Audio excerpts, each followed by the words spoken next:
Okay, yeah, as you can tell, we've got the arms set up on there. Bench is a complete disaster again. Tires are kind of mocked up sitting there. Ride height, I have no idea what ride height to set it at. I'm going to just kind of get the rear suspension level. I don't want it too low, too high. I have some weird interference with the axles or anything. And plus, you want to be able to have some suspension to squat down. Right now, I'm working on the rear shocks. Right here. I'm taking it apart, and where I'm sitting at right now, I need 19 millimeters of shaft sticking out, so I measured that. Overall, it has, I believe, 39 millimeters of shaft sticking out. So I've made a 20 millimeter rubber piece of fuel line spacer to go on the inside of the shock shaft to hold it there. And I only want about a 1/4 inch to start down travel. Just reading the rules, you have to have a minimum of a 1/4 inch, so I'm going to go with the maximum of a 1/4 inch down travel, throw that on there, and give myself just a little bit of down travel in the rear. You kind of want them to move and hook and go, right? So you don't want it to be too soft. So we're going to go with that, and we'll get this thing kind of sitting where we want right away. So.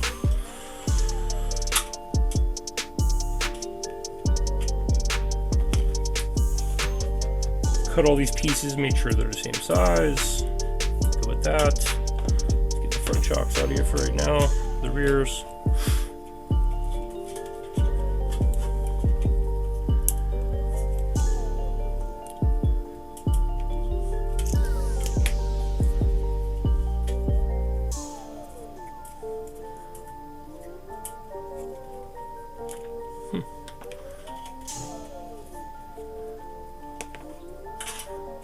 They missed putting the spring perch on the top of this one here. It's fine. I need it gone anyway for space. We'll use a once you can. There seems to be a ton of those kicking around here. Cow.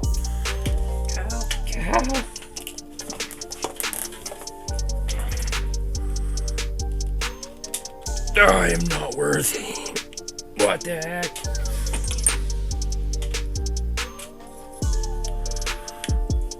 Whew. These are really nice shocks. They got a really nice feel right out of the gate. A lot of shock companies kind of poop. Lossie's known for having wonderful suspension on even their RTRs.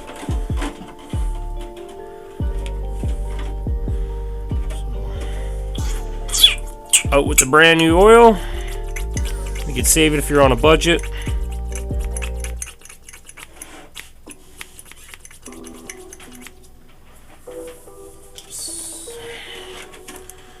Whenever you grab the shock shaft, you want to grab it as low as you can possibly there. They actually make a tool for this.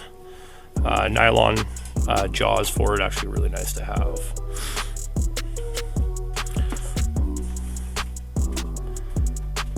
First step, pop that off. Loosen this pack on your O-rings. That will take the pressure off the squish on the O-rings, so when you pass this end through, it doesn't destroy your O-rings and you come back to have a leaky shock. We're going to go the 20 mil on the inside. Shock shaft is nice and lubed up, so of course I can't grab it now, but come on, almost there. Whew. So you're gonna want to get that in there. Make sure she's sitting nice and pretty all the way up. Not deformed at all, just kind of squish it with your fingers. Don't try to stretch or anything, just squish it out flat with your fingers as you wrap it around. Plop that back in. Make sure you don't gore your O-rings on the bottom. Push that in nice and slow. Get that in. Make sure everything's riding nice. Get your lower piece on. This might even be a little more difficult now.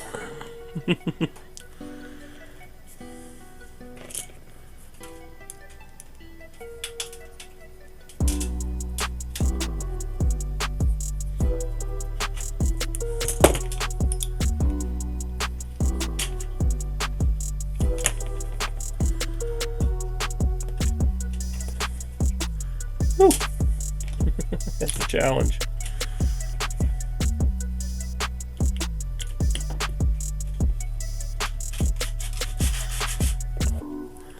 Whew. Okay, so make sure you didn't pop off that little ring. I'd use a tool in there to hold that or push that up, and then push that in.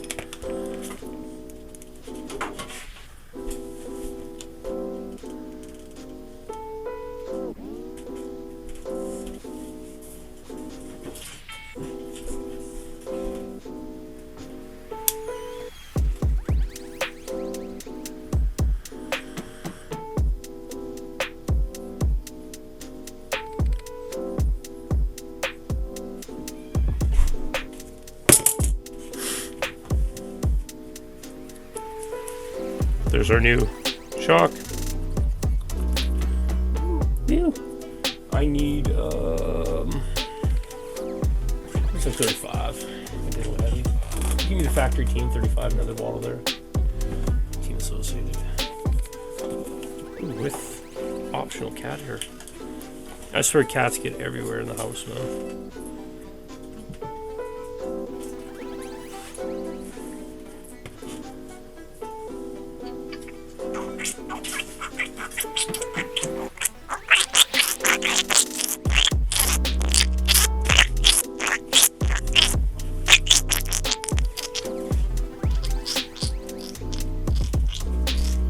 You don't want to hear that sound.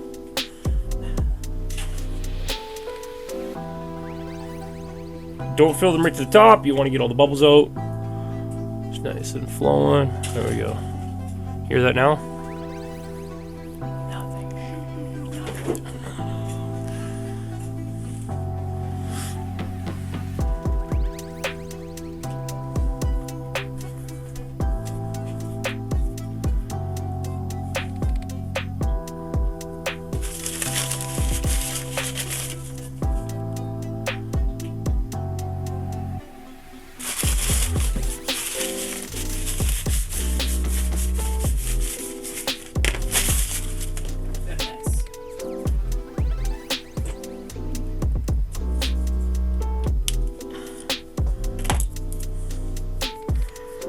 Round 2.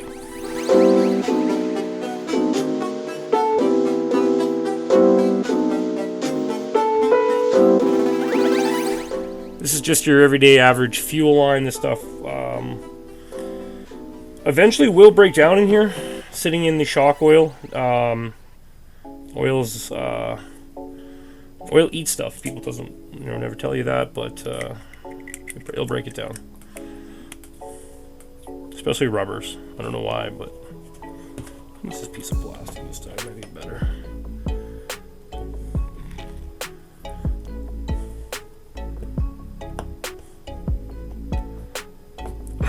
Look at that. We noobed it, now we pro'd it. Done. Woo. Shameless plug.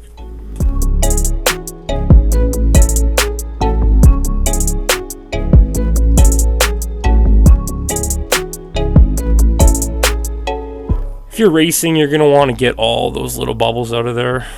All that foam looking stuff out of there. There's racks so you can build these, let them sit, and those will eventually climb to the top, work themselves out. We're not racing. This guy's going to barely move. He's got tons of oil in there.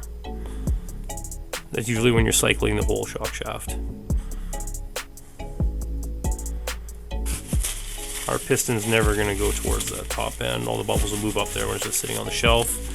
And the beauty about Lossy is they have a bleeder screw right there. You can pop that out and bleed out that air sitting on the shelf overnight. Just put it up off the ground.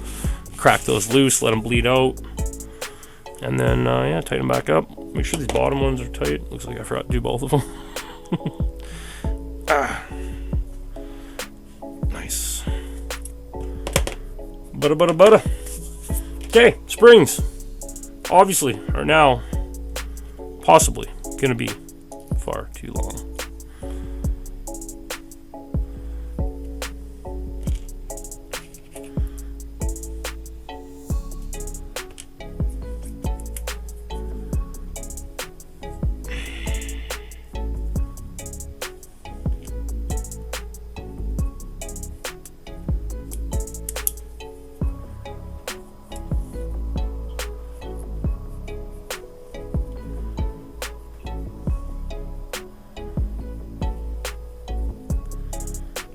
Seems pretty good. Doesn't feel too bad actually, yeah, considering.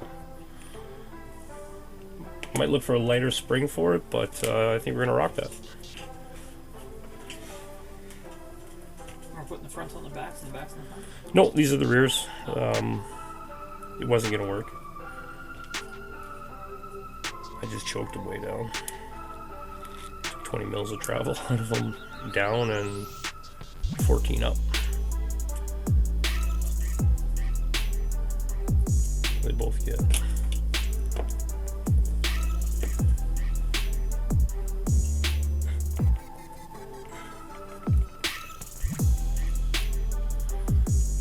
So there's our new shocks. We could have taken the front and thrown them on the rear, but they're a little bit short. So throw these bad boys on, and yeah.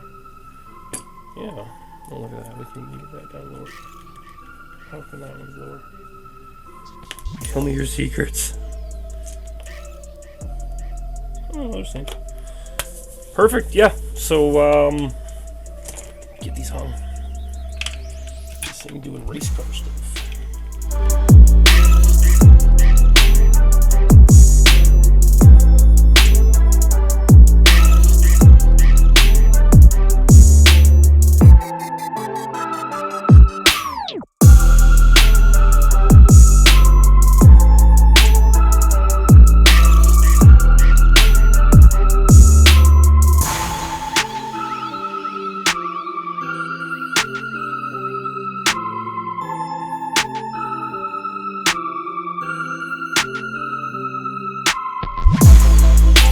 Well, I think there we go for our rear ride height. We got it sitting pretty nice. If we come up high, we're not going to hit the motor till we get really high, and then at least we'll stop there. We are building and running a wheelie bar off the back. We are going to take this motor mount, cut it, and just make a tab off the bottom so we can get 2 bolts in right here, and then use this existing piece, come straight back with some brace bars off here. Okay, we're back, guys. We got this bad boy sitting. A little bit of tuning to do on the steering yet. There, she's a little towed out, but nothing we can't fix. Rear shocks are limited, set in there. Spring rate's a little stiff. Things we're going to work on. Suspension. I believe there was a front bumper for it.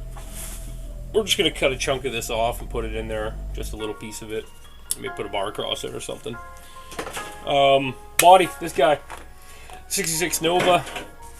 Jesse's been chopping it out as I've been putting her all together there, fine-tuning it there, and yeah, there she sits, pretty decent.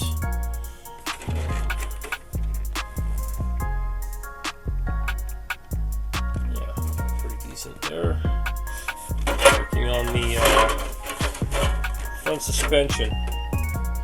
We want it to sit right low on the ground. And as it launches, buck up a little bit higher, but it's not too bad. I'm sure it'll be pretty quick, pretty decent. So, a little bit of work to go, and yeah.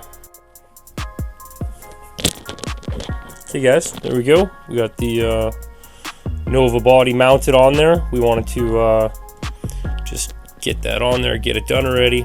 Sitting pretty deep. Nice little look to it.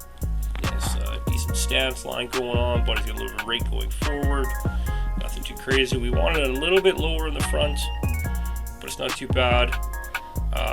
When it comes up, the front tires come forward pretty far. They still stay on the ground, catching the body just a little bit right there. We're going to trim that corner of the body right here, just trim that a little bit more. Once the front cowl is on, it adds a few more mils to it, so we give it a room. We can cut that right back to that lip, just so it clears that tire. Back end's fine. We measured out the body post on the rear. It seems like this side of the mold and that side of the mold a little bit off. Maybe we'll check with the camera too on it. Could be off. Seems like that tire over there is a little bit closer than this tire is to the body, but you never know. But yeah, looking pretty good. We're gonna get the front and rear of the body attached. Get that all cleaned up and painted and hopefully mounted in the next hour or so. Stay tuned.